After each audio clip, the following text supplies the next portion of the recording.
शहर के सीनियर मेरे साथी, मेरे पड़ोसी भी और लंबे समय से हम साथ हैं, श्री ईश्वर मान जी, जो कि पार्टी में बड़ी मजबूती के साथ और ईमानदारी के साथ काम करते हैं। आपको नेता मिल जाएंगे, आगे कुछ कहेंगे, पीछे कुछ कहेंगे, दिल में कुछ होगा, करनी में कुछ होगा। ईश्वर मान की करनी और कथनी वो एक है, और इस बात के लिए मैं ईश्वर जी आज हमारे बीच में हैं, ये एक बड़ी खुशी की बात है। हमारे बहुत ही ऊर्जावान सेठी धनाना जी, देखो मैं जेजेपी में कोई बहुत पुराना नहीं हूँ, लेकिन जितना भी पुराना हूँ, धनाना में फंक्शन हुआ तो वहाँ मैंने सेठी को देखा, कितने अच्छे तरीके से इन्होंने काम किया, और हमारे ज़िले की कमान इनसो की हमारे सेठी धनाना जैसे भाई के हाथ में है, तो मैं समझता हूँ कि इनसो इस ज़िले में सबसे मजबूत छात्र संगठनों के रूप में ये काम करेगा। मेरे बहुत ही प्रिय श्री विजय धनाना जी, आज सुबह आपका फ़ोन भी आया था, मैं थोड़ा सा लेट हो गया था, ऑपरेशन थिएटर से निकला था। ओमी राजपूत जी, आपको थोड़ा सा बोलना भी सीखना पड़ेगा, आप थोड़ी सी हिचकिचा गए आज, कोई बात नहीं, वो ट्रेनिंग भी मैं और ईश्वर आपको देंगे।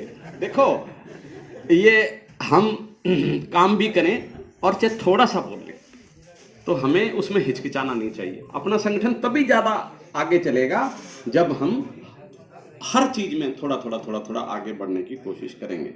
हमारे अजीत धनाना जी, हमारे प्रेस प्रवक्ता हैं पार्टी के, शंकर आहूजा जी, हमारे विजय हवलदार जी, और जिन्होंने पार्टी के लिए बहुत काम किया है, श्री अनिल धनाना जी, श्री मनीष छिल्लर जी, श्री मनदीप गंगस जी, और मुझे ये भी खुशी हुई कि दिनेश सुरपुरा बहुत अच्छे से मंच का संचालन कर रहे हैं, क्योंकि संचालक भी चाहिए एक अच्छा बढ़िया संचालन का होना बहुत ज़रूरी है। और कई बार कुछ पार्टियां, हमारी पार्टी विशेष तौर पे काम तो कर लेते हैं, आगे भी बढ़ लेते हैं, लेकिन संचालन में, बोलने में थोड़ा पीछे रह जाते हैं। तो इस उसमें भी मैं दिनेश सुरपुरा को बधाई भी देता हूं, और ये आप अच्छा संचालन करें, ये भी खुशी की बात है।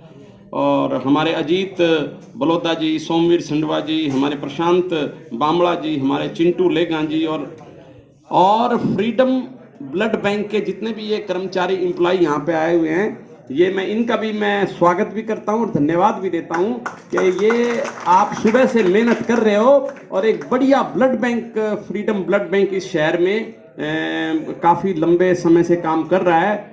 और ये सिर्फ ब्लड बैंक सिर्फ ब्लड अकेला नहीं देता, ये ब्लड के कंपोनेंट भी देता है। कंपोनेंट होते हैं, जैसे किसी को प्लाज्मा चाहिए तो प्लाज्मा मिल जाए, उसको कहते हैं FFP, फ्रेश फ्रोजन प्लाज्मा। किसी को PCV चाहिए, पैक्ड सेल वॉल्यूम, जो जिनका हीमोग्लोबिन बहुत कम होता है, जिस तरह 4 हो गया, 3 हो गया, वो पूरा ब्लड अच्छे से सहन नहीं कर पाते, तो उसमें PCV, सिर्फ RBC होते हैं, वो चाहिए होते हैं। तो ये सुविधा अभी सिविल अस्पताल में भी नहीं है, वो पुराना ब्लड बैंक है, सरकारी ब्लड बैंक है, लेकिन फ्रीडम ब्लड बैंक ने ये सुविधा यहाँ पे उपलब्ध कराई है। इस बात के लिए फ्रीडम ब्लड बैंक बधाई का भी पात्र है, और हमारे कर्मचारी जिस अच्छे ढंग से और इस कैंप में आके इनसो को अपनी सर्विसेज दे रहे हैं, इस बात के लिए भी मैं इनका धन्यवाद करना चाहता हूँ। और सबसे पहले तो मैं सेठी धनाना जी, आपको और आपकी पूरी टीम को, इनसो की जितनी भी टीम है, पूरे जिले के लोग आए हुए हैं, मैं बधाई देना चाहता हूं कि दिग्विजय, हमारे प्रिय नेता दिग्विजय का जन्मदिन मनाने का जो ये तरीका आपने अपनाया है, मैं समझता हूं इससे बेहतर और कोई तरीका नहीं हो सकता, क्योंकि ये पवित्र काम, हम किसी ना किसी की जान बचा रहे हैं, हम कुछ ना कुछ परोपकार कर रहे हैं। और ये बात बिल्कुल ठीक भाई ईश्वर मान जी ने बताई कि जो ब्लड आज, जो RBC आज हमारे शरीर में है, वो 3 महीने के बाद नहीं होगा। इसकी लाइफ 120 डेज होती है RBC की, 3 महीने के बाद तो इसने वैसे ही चले जाना है। तो ये ब्लड देने में कोई किसी प्रकार का नुकसान नहीं है। ईश्वर जी ने बताया उन्होंने 3 बार दिया है, मैंने 10 से भी ज्यादा बार दिया है। पहली बार जब मैंने ब्लड दिया तो एक लड़की थी भिवानी की, उसको थैलेसीमिया था। मैं फर्स्ट ईयर MBBS में पढ़ता था रोहतक में, क्लास में अनाउंस किया, हमारी 150 की क्लास थी, कि भिवानी से एक लड़की आई हुई है, उसको थैलासीमिया है और ब्लड की ज़रूरत है, कोई एक व्यक्ति आके ब्लड दे दो। तो कोई उठा नहीं, और मैंने इससे पहले कभी ब्लड दिया नहीं था, फिर कोई नहीं उठा, तो मुझे लगा कि भिवानी की लड़की आई हुई है, बच्ची है, और उसको ब्लड की ज़रूरत है, और मैं भिवानी का हूँ, अगर मैं नहीं दूंगा तो और कौन देगा, तो सबसे पहला नंबर मेरा ही होना चाहिए। इस प्रकार से पहला ब्लड मैंने 1973 में मेडिकल कॉलेज रोहतक में एक बच्चे के लिए दिया। उसके बाद तो अनेक बार दिया। यहाँ पे एक सीएमओ साहब थे, जब मैं आया तो 1985 में नौकरी करता था मैं यहाँ सिविल हॉस्पिटल में, उनका हार्ट का ऑपरेशन होना था, तो 4 ब्लड की जरूरत थी, तो ऑल इंडिया इंस्टीट्यूट में वो ऑपरेशन हुआ था, तो उन 4 में से एक मैं भी उनके साथ गया और blood bank all India institute में हमने दिया।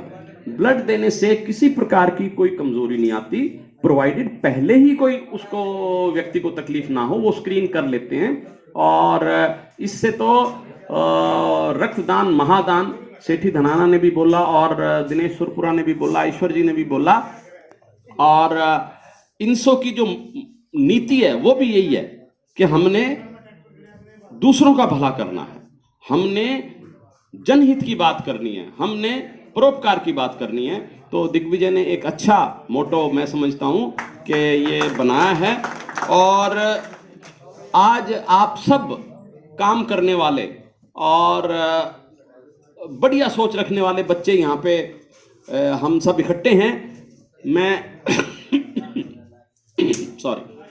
मैं ये भी आपसे रिक्वेस्ट करूंगा कि आज संकल्प लें, हम दिग्विजय के जन्मदिन को एक संकल्प दिवस के रूप में मनाएं कि ये हमने पूरे प्रदेश में और पूरे देश में इनसो को सबसे मजबूत छात्र संगठन बना के खड़ा करना, हमने इनसो को सबसे डिसिप्लिन छात्र संगठन बना के खड़ा करना है, हमने इनसो को सबसे परोपकारी छात्र संगठन बना के खड़ा करना है, क्योंकि ये अगर हम करेंगे तो बाकी काम अपने आप स्वतः होते जाएंगे। और मैं आज जिसने भी ब्लड दिया है, मैं उसका अपने दिल से, दिल की गहराइयों से मैं उनका स्वागत करता हूं, उनको बधाई देता हूं। मैं ईश्वर से प्रार्थना करता हूं कि इनकी उम्र बढ़ाए, इनको दीर्घायु करे और इनके मन में जो बातें हैं परोपकार की, जनहित की, दूसरों के लिए काम करने की, वो और आगे बढ़े। और दिग्विजय के जन्मदिन पे मैं दिग्विजय को भी आशीर्वाद भी देना चाहता हूं बड़ा होने के नाते। 1990 में दिग्विजय का जन्म हुआ था, 1988 में दुष्यंत का जन्म हुआ था, और दोनों बच्चे बहुत अच्छे तरीके से जो उनके परदादा की विरासत है उसको आगे बढ़ा रहे हैं, आपने देखा ही है। और इनको भगवान शक्ति दे, इन दोनों बच्चों को दीर्घायु करें, इनको शक्ति दें, इनको अच्छी सोच दें, ताकि ये जिस काम में लगे हुए हैं उसको अपने परदादा की नीतियों के अनुसार चला के और उसको आगे लेके जाएं। इन शब्दों के साथ मैं सेठी धनाना जी, विजय धनाना जी, मैं आपका एक बार फिर से धन्यवाद करता हूं कि मुझे भी आपके बीच में आने का मौका मिला आपकी वजह से, तो मैं दिल से आपका धन्यवादी हूं। और ये यूनिवर्सिटी जहाँ पे आज ये कैंप लगा हुआ है, भगवान की दया से ये बनाने का मौका भी मुझे ही लगा था, और मैं अनेक बार यहाँ पे आता था। जब इसकी नींव खुदी तब मैं आया, जब यहाँ पे ये बिल्डिंग बन रही थी, एक ठेकेदार था खरकिया, तो तब मैंने एक एक कमरा, एक एक सरिये, एक एक मैंने यहाँ पे आके ये देखे हैं। और हमारे ज़िले में अच्छी यूनिवर्सिटी आज बन रही है चौधरी बंसीलाल जी के नाम से, तो ये भी एक बड़ी हमारे यहाँ के युवाओं के लिए बड़ी उपयोगी ये बात है। बच्चे यहाँ से पढ़ के और हमारे पूरे प्रदेश में भी और देश में जाएंगे और अपनी तरक्की भी करेंगे और प्रदेश की तरक्की भी करेंगे। इन शब्दों के साथ फ्रीडम ब्लड बैंक के लोगों को, सेठी धनाना जी, आपकी पूरी टीम को मैं बहुत बहुत बधाई देना चाहता हूं। भगवान आप इस तरह के काम आगे और जोर शोर से करते रहें। इन शब्दों के साथ आपका बहुत बहुत धन्यवाद। जय इनसो।